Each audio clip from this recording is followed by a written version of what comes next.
A obra que o Senhor tem realizado em nossas vidas, ela lembra aquilo que o Senhor fez na vida de Davi. Israel, nós começamos a ver a história de Israel e os tempos que antecederam o tempo dos reis. Israel estava dividido em tribos, mas não havia uma unidade. Eles eram descendentes de Abraão, aprenderam a lei, conheciam a lei, tinha toda a informação, mas cada um fazia aquilo que estava no seu coração. Não havia rei em Israel, e cada um agia como deveria achar que deveria agir. Eles ainda não entenderam essa bênção maravilhosa que o Senhor nos mostrou que é curta. Eram tribos, eram servos de Deus, venceram guerras, venceram batalhas, cumpriram o propósito de Deus. Ainda não era uma nação unida. Eles ainda não estavam definidos num só povo. Israel sofreu por isso. Se nós vemos o final do livro dos Juízes, quase que uma tragédia ali, quase que o fim de uma tribo. Israel, o tempo de Israel vai continuando, e nós vemos o tempo de Eli. Ali estava o sacerdote Eli, e a palavra de Deus diz que, a Bíblia diz que a palavra de Deus é de muita valia naquele tempo.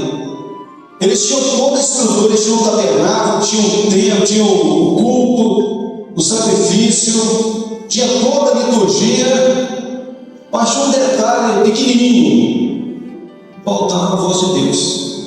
Só isso. Já pensou essa reunião nossa aqui, tantos servos de Deus aqui, Deus tem nos abençoado, tem sido uma bênção nós estarmos aqui, porque Deus falou conosco. Deus falou. Essa reunião aqui foi marcada porque o Senhor determinou que fosse feito isso. A voz de Deus foi ouvida e os irmãos foram convocados para estar aqui. Mas em Israel não tinha isso. Tinha tudo, mas só faltou isso. Pouca coisa faltou, não é? Se você tem uma religião, você tem toda estrutura, você tem tudo. A Deus não fala, mas tudo bem. Mas nós temos toda a estrutura. Israel estava assim. Um dia, uma mulher chorou. Foi no templo e chorou, detido como embriagada, tamanha a sua aflição. De até tirada dela: sai daqui, você está meio que embriagada aqui na casa de Deus?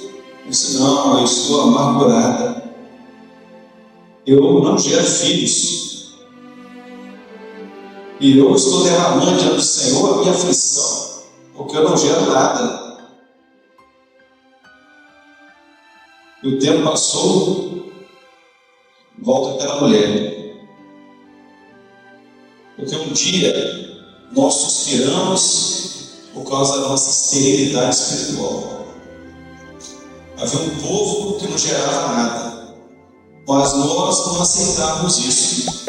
Não aceitamos sermos apenas rotulados de crentes, de termos uma denominação por herança de pais, mas nós queríamos gerar. E essa súplica por esse fruto, no tempo determinado, aquela mulher volta com a criança nos braços. O sacerdote veio e disse: olha, por essa criança aqui, por esse menino, eu orava. Por essa obra que eu nunca conheci, que eu nunca vi, não sabia que existisse. Mas um dia eu supliquei por ela. Achava até que não existia. Eu não podia imaginar que Deus falasse. Eu não podia imaginar que Deus podia operar no meio do povo como Deus tem operado no nosso meio. Isso nunca passou pela minha mente. Achava que isso não existia. Mas hoje essa criança está nos meus braços. Hoje ela está aqui comigo. E é por essa criança que eu orava. Então nós vemos uma mulher estéril e foi aos pés do Senhor e ela gerou. E o que ela gerou foi ouvido por Deus. E aquele homem, aquela criança que agora é um homem, ele profetiza a Israel. Então Israel agora passa a ouvir a voz de Deus. Israel agora vai dizer: nós temos profeta no nosso meio. Deus fala no nosso meio. Nós ouvimos a voz de Deus. E ali Samuel foi ali o último juiz. O último que julgou ali Israel.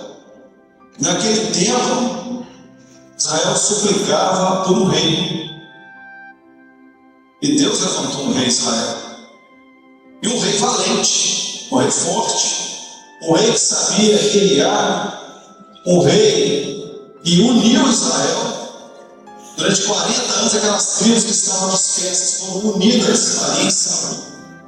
Ele foi valente, foi vencedor das guerras, foi profeta. Está Saul entre os profetas? Quem diria? Ele entre os profetas, né? E profetizou coisas maravilhosas. Falou sobre o sol da justiça, foi que haverá livramento. Ele, nascendo o sol, será livramento. Ele falou daquele grande livramento, que é o sol da justiça que nasceu em nossos corações. Esse foi Saul. A gente nem fala isso de Saul, né? Mas Saul foi esse homem valente, homem forte, homem determinado, destemido. Até um dia ele quis uma coisa que não era dele. Ele queria ser dono daquilo que Deus havia dado a ele. Mas a obra que Deus realiza, ela só tem um dono, que é o Espírito Santo. E ele não dá para ninguém. Pode brigar o que for, não dá para ninguém, é dele. O dia que Saul achou que o povo dispersava dele e que dependeria de um ato dele para que a bênção permanecesse na mão dele, ele disse: violentei-me e ofereci sacrifício. Agora não vale mais a voz do profeta, eu vou ouvir o que minha razão diz. Já ouvi muito profeta, já ouvi muito que Samuel falou, mas agora eu tenho voz ativa e eu mesmo posso falar. A ruína de Saul foi quando ele deixou de ouvir a voz de Deus, quando ele deixou de ouvir o que o Espírito Santo tinha para a vida dele. Então a vida dele se arrumou. Aí Deus, naquele mesmo dia, Samuel falou: Saul, hoje eu fui enviado pelo Senhor para confirmar o teu reino. Era hoje, Saul. Era hoje que o Senhor ia te falar para você que o seu reino ia permanecer para sempre. Mas você não foi fiel. A Bíblia diz para nós sermos fiéis até quando? Só até a morte. Só até a morte. Não precisa mais que isso. Saul, só se ele precisasse ser fiel até ali, porque a partir dali o Espírito Santo ia tomar conta da vida dele de uma forma diferente. Nós só devemos ser fiéis até a morte. Deus limitou o nosso tempo de fidelidade. Deus é bom, né? Só até a morte. Você acha que é muito tempo? O que é a eternidade que vem depois disso para nós? Não é nada. É um pouquinho, quase nada, para o tempo de fidelidade do Senhor para chegarmos lá. Mas Saul, Deus foi e levantou um outro homem. Ora, para levantar um outro homem melhor que Saul não é fácil. Saul, ele destacava em altura de todos. Saul era valente, ele era bom de briga, é um rei que todo mundo sabe, pôs os olhos dele e falou: não, esse é o rei que nós queremos, esse é o biotipo certo de rei. Tipo de rei que olha só, ele é rei. E Deus achou outro. Os olhos do Senhor estão sobre a terra, e Deus escolhe ali aqueles que são fiéis. Nós temos aqui um encontro de diáconos, de homens escolhidos pelo Senhor. O Senhor percorreu os olhos e achou a todos aqui, a mim e a todos os irmãos, para estarmos nesta obra. Glória a Deus. E a surpresa é que Deus nos escolheu. A grande surpresa é que Deus nos escolheu logo eu, logo você. Mas tinha tanta gente melhor. Tinha, até na casa de Davi tinha. Quando Samuel chega lá para a unção, para cumprir aquilo que Deus falou, Quando Samuel entrou lá, aquela festa, é claro, o Jessé já está feliz, ó, vai ter uma festa aqui em casa e vai ser levantado alguém aqui, aquela festa de unção, quando vem aquela agitação toda nas igrejas, né? Mas estava lá. E quando Jessé trouxe os filhos, está lá, todos eles, lá, o primogênito, que devia ser mais ou menos o mesmo tipo de Saul, estava ali. E quando ele chegou para olhar aquele homem lá, Samuel já foi logo com a botija na mão, e o Senhor falou: não é este? Samuel já ficou surpreso, passou todo mundo, acabaram-se os varões, não tem mais ninguém. Aí Jessé falou o seguinte: olha, tem mais um. Olha só, Davi era tão sem importância que nem o pai dele dava alguma coisa por ele. Nem o pai dele. Imagina os outros. Não, Samuel, quando você falou que a festa era desse nível, eu não vou chamar Davi para quê? Eu não vou perder meu tempo. Irmãos, se você foi escolhido, pode ser, você foi desprezado muitas vezes, né? Menos por aquele que te chamou. Até seu pai, teu pai mesmo. Às vezes nós somos magoados por muitos, mas o Senhor não nos magoa, não. O Senhor conhece o nosso coração, o Senhor sabe o coração sincero, e o Senhor trouxe Davi ali. E o Senhor sabia porque ele trouxe Davi, ele escolheu de qualquer jeito. Porque o detalhe é que os irmãos dele estavam na festa, mas Davi estava onde? Estava cuidando do rebanho. Foi por isso que ele foi chamado, ele estava junto ao rebanho. Ele cuidava dos negócios do pai. Não, mas seu pai nem liga para você, Davi. Mas eu tenho que cuidar dos negócios do pai. Você acha que ele não liga para mim? Mas o Pai Celestial está ligando. Eu tenho que cuidar disso aqui. Então, quando o Senhor tem chamado, e ser diácono nesta obra não é fácil não, tá? Ser diácono não é fácil não. Por isso que Deus escolhe aqueles que são nobres para essa missão. Aqueles que vão abrir a igreja cedo, vão estar no culto profético, vão assistir as viúvas, vão assistir o necessitado. Eu não vou falar muita coisa aqui não, para não desanimar muita gente não. Mas o serviço do diácono não é brincadeira não. Não é brincadeira não. Mas ele vai cuidar do rebanho, vai zelar para as ovelhas. Ele vai cuidar daquilo que Deus colocou na mão dele. Os irmãos tiveram uma aula aqui sobre diácono. E vão ver que tiveram e vão ter mais ainda. Saber que o Senhor, Ele sabe em quem Ele deposita ali a sua obra, a incumbência, a missão dele. Não é para qualquer um não. E outra coisa, quando Davi foi chamado, ele foi colocado ali. Foi colocado, a gente começa a ver o porquê, a razão, os motivos que o Senhor colocou Davi ali. Daquele momento ali, o Espírito Santo transformou ele num novo homem.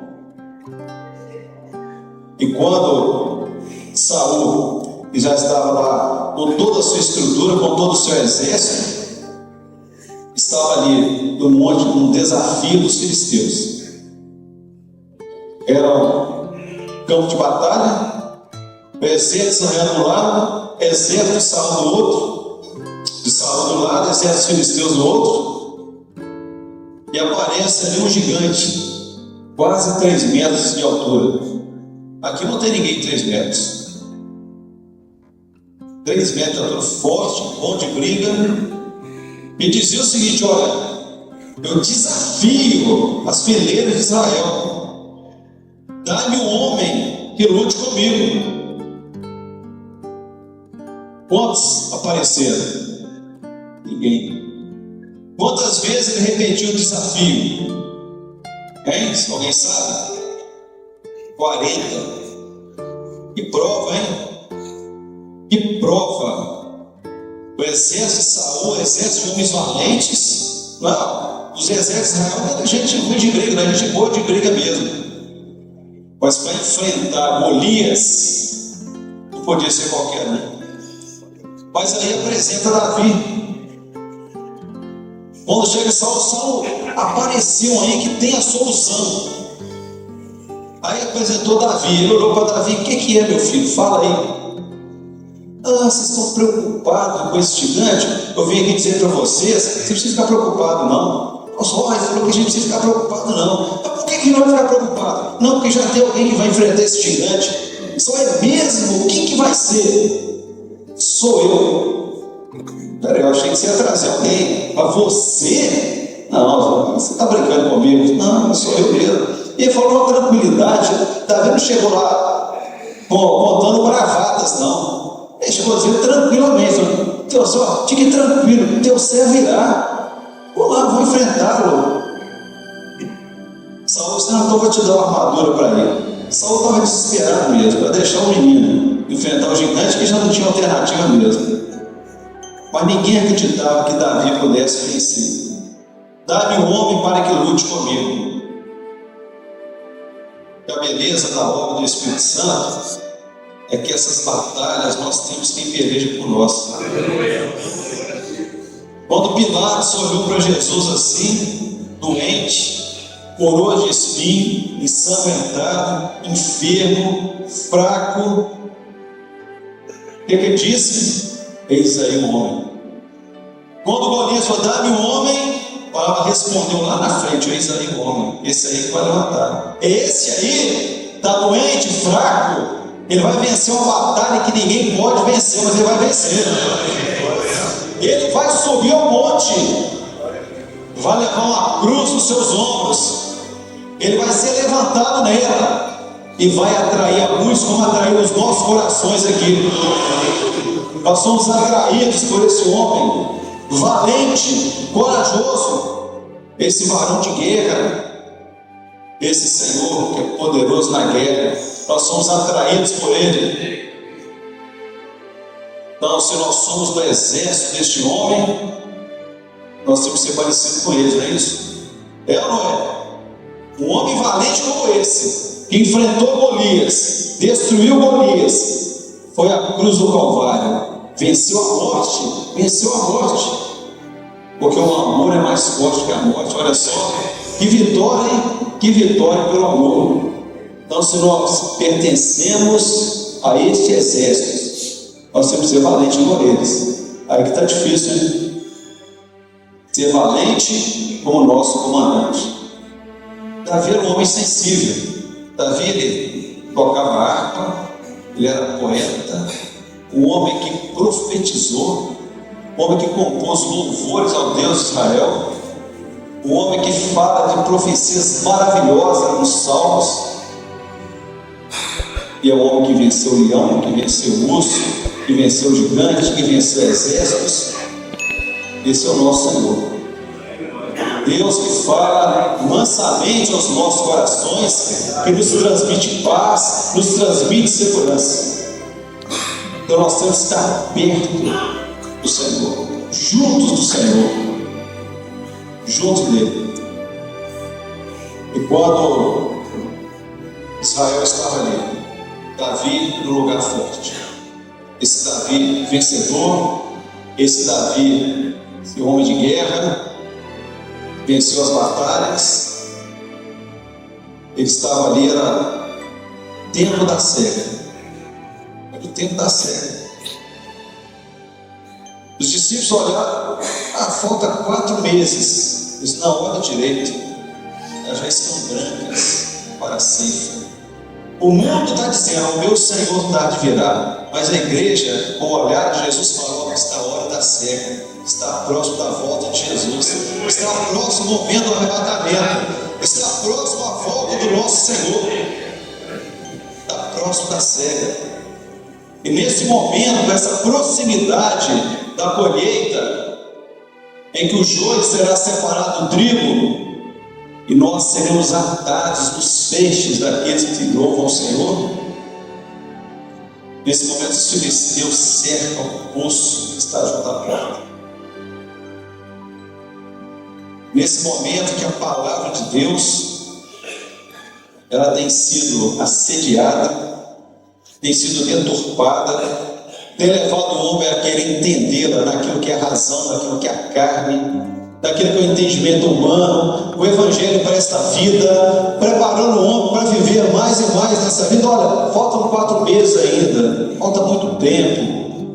Não preocupa com isso aqui agora, não. Se você viver viver na esperança da volta de Jesus, não. Irmãos, Deus preparou um povo para essa última hora. E não é sem razão que o Senhor nos deu esse nome, não. Ele nos deu esse nome, o Senhor nos moldar para ter essa obra como forma de vida, é a nossa forma de vida. Nós vivemos, sabemos que o nosso caminho está ali. As portas de Jerusalém estão para se abrir a qualquer momento, para a igreja entrar. Eu quero estar entrando nessa porta ali, naquele grande dia. Essa que é a nossa vida, essa que é a nossa esperança, essa que é a nossa expectativa. Nós não queremos outra coisa. Mas a palavra de Deus, e quando nós abrimos, ela fala aos nossos corações. Quando nós vemos que as letras têm vida, e Davi diz: quem me dera beber da água do poço que está em Belém junto à porta. Naquele momento, Davi, ele faz algo, diz, exclama aquilo que estava no coração dele. Ele expressa um desejo. No momento que ele expressa aquilo, quem estava longe dele nem notou. Mas quando nós estamos convivendo muito tempo com a pessoa, nós conhecemos já as expressões. E nós passamos a ter intimidade com o Senhor. E nessa obra o Senhor tem nos ensinado a ter essa intimidade com Ele. Aí nós passamos já a entender a vontade do Senhor. A expressão dele, nós sabemos, o Espírito Santo vai realizar isso. Então nós temos essa sensibilidade, que nós estamos próximos dele. Então quando Davi disse: quem me dera beber da água, ele disse que era a vontade dele. Naquele momento, aqueles 3 homens que estavam perto, eles disseram aqui: mas Davi está sem juízo. Davi quer beber água, tem tanta água aqui. Por que ele quer aquela água? Ele quer aquela água, porque aquela água está na casa do pão, onde está a porta, onde está a profundidade da revelação. E o Senhor Jesus falou: quem tem sede, venha a mim, beba. Porque Jesus oferece nessa hora uma palavra que é revelada, que vai entrar no nosso interior e vai fluir no nosso ventre para a vida eterna. Palavra de vida eterna. Quando os discípulos disseram: para quem iremos nós? Tu tens as palavras de vida eterna, nós não temos para onde ir. Depois que nós experimentamos dessa palavra revelada, depois que nós experimentamos a beleza, esse alimento, esse pão, da casa do pão, a porta que é Jesus, essa água maravilhosa, Senhor, nós não temos lugar nenhum para ir mais, porque nós estamos agora nutrindo dessa palavra maravilhosa que é a palavra do Senhor. E nós não podemos mais viver sem isso. Nós não podemos mais viver sem a palavra do Senhor, sem essa palavra revelada, sem a bênção abundante da palavra de Deus. Nós não sabemos mais viver sem isso. Nós não sabemos mais ir ao púlpito, entregar uma coisa que nós estudamos, que nós elaboramos, que nós pesquisamos. Nós não temos mais condições, nem capacidade e habilidade para isso. Mas quando nós estamos próximos ao Senhor, nós ouvimos a voz do Espírito Santo e podemos dizer ao corpo aquilo que foi gerado do corpo, que é a palavra revelada, que não é culpa nossa se nós estamos entregando uma mensagem revelada, porque ela vem do corpo, não vem de nós, mas o Senhor tem dado ao corpo e o corpo tem se alimentado dessa palavra. Quem me dera estar ali, quem me dera tomar dessa água. E aqueles homens, eles não pensaram outra coisa. O raciocínio deles foi até inteligente. Peraí, qual que é a vontade do Senhor? A vontade do Senhor é tomar do poço. Essa é a vontade dele. Como é que está o poço? Cercado, está no vale de Refaim, que é o vale de gigantes. Quer dizer, Davi venceu Golias, mas os filisteus tinham outros gigantes. Estava ali, a guarnição dos filisteus cercava ali o poço. Humanamente, na razão, era um lugar inexpugnável. Era um lugar em que não se poderia alcançar pela razão. Mas se a vontade do Senhor é essa, quem vai nos impedir de realizar a vontade do Senhor? Nada vai impedir da obra de Deus ser realizada, porque a vontade, eles foram naquela valentia, porque era a vontade do rei. Era a vontade do Senhor. Então eles foram e venceram os filisteus, venceram a guarnição e tomaram a água que está ali. A água está para nós, as águas profundas da revelação do Espírito Santo. Quem tem sede, vem ali e beba. E aqueles homens, quando eles foram lá, eles foram arriscando a própria vida. Eles sabiam que eles poderiam perecer naquela empreitada, sabiam disso. Mas nós estamos aqui, não é para fazer a nossa vontade, estamos aqui para fazer a vontade daquele que nos alistou para a guerra. Se Ele nos alistou, essa é a vontade, é isso que nós vamos fazer. Nós não temos outra coisa para fazer, a não ser cumprir a vontade do Senhor. Agora, o resultado que vai ser disso não vai ter importância nenhuma, desde que eu realize a vontade do Pai. Estou realizando a vontade do Senhor, para mim basta. O Senhor Jesus disse: aquele que perder a sua vida, achará. Não é isso mesmo? Aquele que ama a sua vida, perderá. Mas aquele que perde a sua vida por amor de mim, achará. Então aqueles homens arriscaram a sua vida. Eles não amaram as suas vidas, eles não amaram os seus interesses, eles não buscaram o interesse próprio, mas buscaram atender a vontade do Senhor. E quando nós procuramos atender a vontade do Senhor, quando o nosso desejo é atender a vontade do nosso Rei, o Senhor nos dá todas as vitórias. Quando o Senhor um dia chamou os irmãos para o diaconato, foi surpresa, não é surpresa? Surpresa. Ninguém foi avisado previamente. Foi um culto que estava ali. Naquele dia, o Senhor não fez uma pesquisa antes para saber se você queria ou não ser diácono. Mas Deus tinha um projeto nessa sua vida. E Deus te chamou, nem te pediu permissão, chamou de onde você estava. Deus te olha que você gostaria de ser diácono? Não, Deus não falou isso não. O Senhor revelou que você vai ser, é a vontade do Senhor. E você fez o quê? É a vontade do Senhor? Mas Senhor, eu não posso, tem filisteu rodeando, tem tudo isso aqui, a luta está difícil, é muito problema, mas o Senhor está chamando, então o Senhor pode contar comigo. Acabou? Mas é assim que a obra de Deus é realizada. Não depende de nós, não. Não depende de nós. Depende de aceitarmos o chamado. Depende de nós estarmos próximos do Senhor. Que se Deus te chamou um dia, é que você estava próximo dele. E você tem que fazer, nós temos que fazer, é continuar próximo dele. E quanto próximo nós tivermos do Senhor, nós vamos saber a sua vontade. Somente próximo dele. E quando aquele homem volta, entrega para ele: Senhor, está aqui, ó, Davi, está aqui a água, essa água aqui, Davi, é do poço de Belém. Davi, essa água que nós não pegamos de lugar nenhum, não. E outra coisa, Davi, não pegamos essa água para nós, não. Nós vamos lá, lutamos com os filisteus, vencemos os filisteus, tomamos a água, mas não bebemos dela. Essa água é para você. Aí para você. Que valentia, que valentia. Aí Davi pega aquela água, olha para aqueles homens e derrama aquela água. Diz: olha, beberia eu o sangue desses valentes? Beberia eu aqueles que arriscaram a sua própria vida? O outro ato de nobreza, porque ele sabia, ele ensina ali, é que a hora que nós precisássemos, a água estaria ali para nós. A hora que nós tivermos uma necessidade, nós sabemos que nós podemos ir à fonte. Você, irmão, você pode ir à fonte. Não tem problema, tem filisteu na frente, olha, você vai vencer o filisteu. Você vai vencer as guarnições. Se tiverem gigantes lá, você vai passar por cima.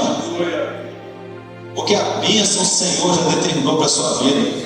Deus já estabeleceu isso no dia que você aceitou o chamado, no dia que você aceitou.